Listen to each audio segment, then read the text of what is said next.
কেলেঙ্কারির নাম ট্যাব। রাজ্য সরকারের দেওয়া টাকা পড়ুয়াদের অ্যাকাউন্টে যাওয়ার পরিবর্তে হ্যাকারদের হাতে, জানিয়ে শোরগোল শুরু হয়েছে রাজ্যে। কিভাবে ট্যাবের টাকা হ্যাকারদের হাতে, কিভাবে টাকা আত্মসাৎ করছে হ্যাকাররা, পড়ুয়াদের তথ্য কিভাবে যাচ্ছে হ্যাকারদের হাতে, দানা বাঁধছে একাধিক প্রশ্ন। ট্যাবের টাকা হাতানোর অভিযোগ ইতিমধ্যেই দুজনকে গ্রেফতার করেছে পুলিশ, কিন্তু পুলিশি তৎপরতাতেও উঠছে গুচ্ছ গুচ্ছ প্রশ্ন।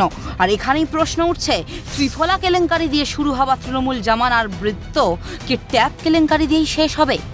সুর চড়িয়েছে বামেরা।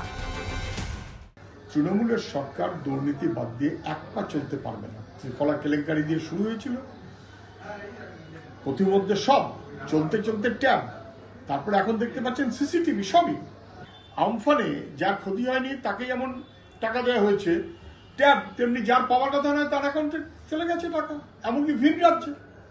কে অভিযুক্ত? তৃণমূল। অ্যারেস্ট হয়েছে কে? তৃণমূল। এই সবই তৃণমূল, এর বাইরে কোনো। বস্তুত তৃণমূল শাসনের 13 বছরে রাজ্যে একের পর এক দুর্নীতি সামনে এসেছে। চিটফান্ড থেকে শুরু করে শিক্ষা, খাদ্য, নাম জড়িয়েছে শাসক দলের প্রথম সারির নেতাদের। তৃণমূলের নেতাদের নাম জড়িয়েছে গরু পাচার, কয়লা পাচারেও। এছাড়াও কেন্দ্রীয় সরকারি প্রকল্প আবাস যোজনার দুর্নীতিতেও নাম জড়িয়েছে ঘাসফুল শিবিরের। এই প্রেক্ষিতে দাঁড়িয়ে প্রশ্ন উঠছে, সরকারি প্রকল্পের ট্যাবের টাকা হাতানোর নেপথ্যেও কি তৃণমূল? আক্রমণ শানিয়েছে বিজেপি। তৃণমূল থাকবে, দুর্নীতি থাকবে না, এটা কল্পনাটা করেই বৃথা। গ্রেপ্তার করলে গোটা তৃণমূল দলটাই গ্রেপ্তার করতে হয়। হ্যাঁ, ওই এক দুটো মানুষকে গ্রেপ্তার করে কিছু হবে না। মুখ্যমন্ত্রী একটা ফেস সেভিংয়ের চেষ্টা করেন, ওনার এটা পালা করে করে করার অভ্যাস আছে।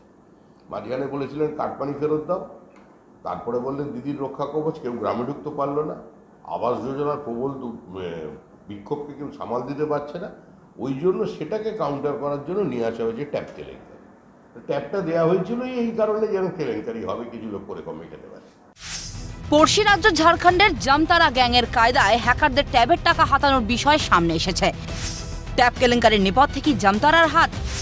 নির্মূলীকরণে কেন ব্যবস্থা নেওয়া হচ্ছে না? মুখ খুলছে তৃণমূল। যারা হ্যাক করবে, যারা এই তথ্য প্রযুক্তির এত প্লাস পয়েন্ট আছে, বাট সেটার যদি কেউ হ্যাক করবে, কারোর অ্যাকাউন্টে গণ্ডগোল করার চেষ্টা করবে বা এই সাইবার ক্রাইমের সঙ্গে যুক্ত থাকবে, তো তাদের তো পুলিশ অ্যারেস্ট করবেই, এক তো গ্রেপ্তার হবেই, খোঁজ তো চলবেই।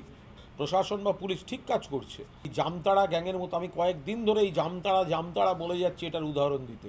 এই যে জামতারা গ্যাং, যে একটা জায়গায় একটা গ্রামে বসে সারা ভারতকে এই হ্যাক করার জন্য করছে, অথচ কেন্দ্রের স্বরাষ্ট্র মন্ত্রক আঙুল চুষছে বসে বসে।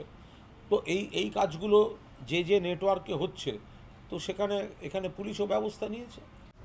সব মিলিয়ে ট্যাব রাজনীতি ঘিরে ক্রমশই চড়ছে তরজার পারদ। ক্যালকাটা নিউজ।